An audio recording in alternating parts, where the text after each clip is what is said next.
Salut à tous, c'est Cassin, j'espère que vous allez bien et on va parler de 8.5 parce que c'est vrai que c'est la série qui vous passionne, qui me passionne.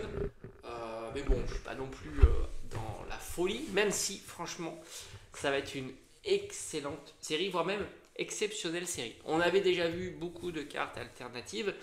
La première vague avec toutes les évolutions, ce qui est quand même pour l'instant les cartes qui seront les plus populaires. En tête, évidemment, on aura le Noctali et je pense Evoli, parce que Evoli est à pas sous-estimer.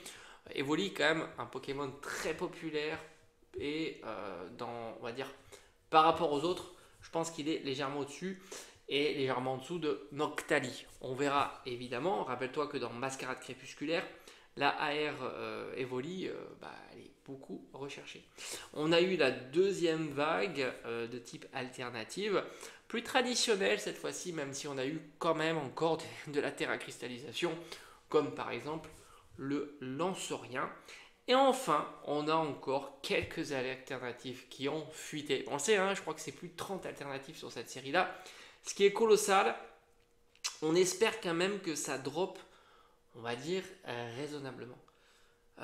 Je dis pas une alternative en particulier, parce que ça ne sera pas possible. Voilà. Mais disons qu'en gros, sur toutes ces alternatives, j'espère que ça va dropper, que la série soit ludique quand même, malgré tout. Même si du coup, quand ça drop beaucoup, le prix des cartes a tendance quand même à s'harmoniser, même si on le sait, les cartes sont quand même fixées par la demande, mais aussi quand même par le taux de drop global, on va dire, de la série. Et on a donc encore une fois, et c'est assez marrant parce que, alors je vais te mettre les illustrations de toutes ici, les cartes alternatives Pokémon, j'entends Pokémon qui ont fuité.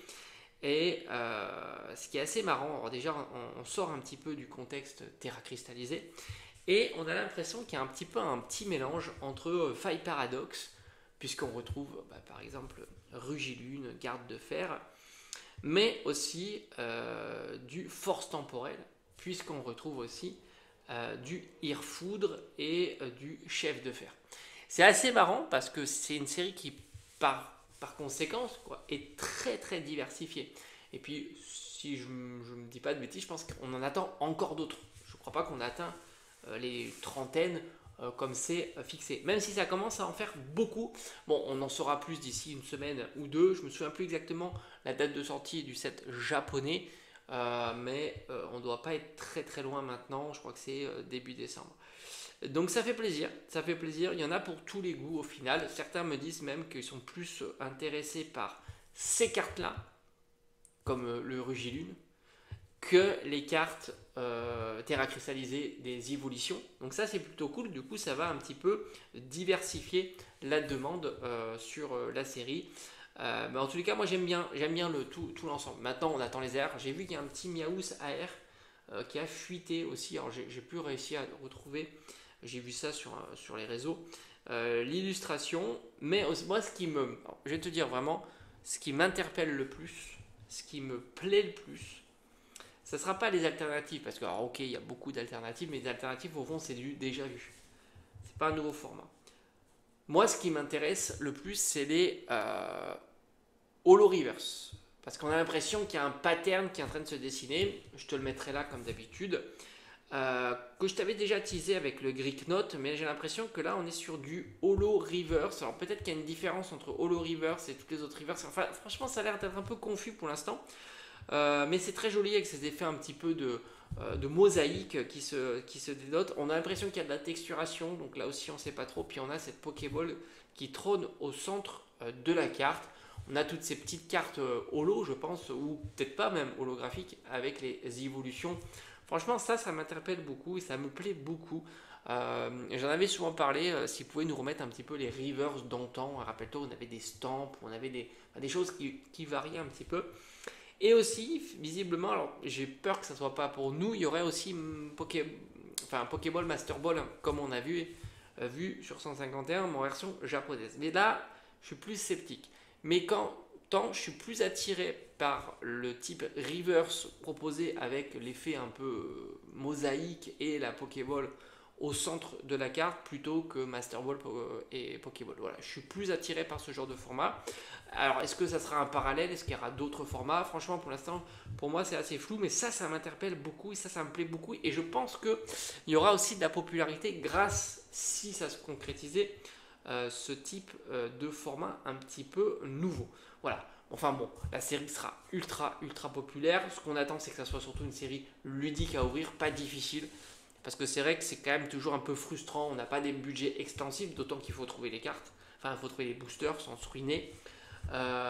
Si tu ouvres, si déjà tu arrives à avoir 30 ou 40 boosters à ouvrir, ce qui est déjà pas mal, c'est toujours frustrant si tu drops quasiment rien, quoi.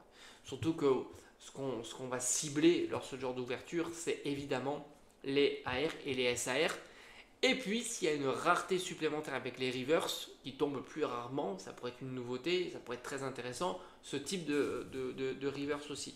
Donc forcément, j'ai envie de te dire, faut que ça soit, c'est un peu primordial, faut que ça soit une série ludique à ouvrir.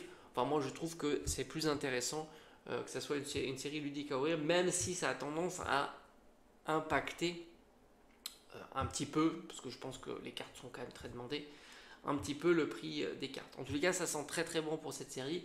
Maintenant, là aussi, il faut que Pokémon Company nous donne de la dispo.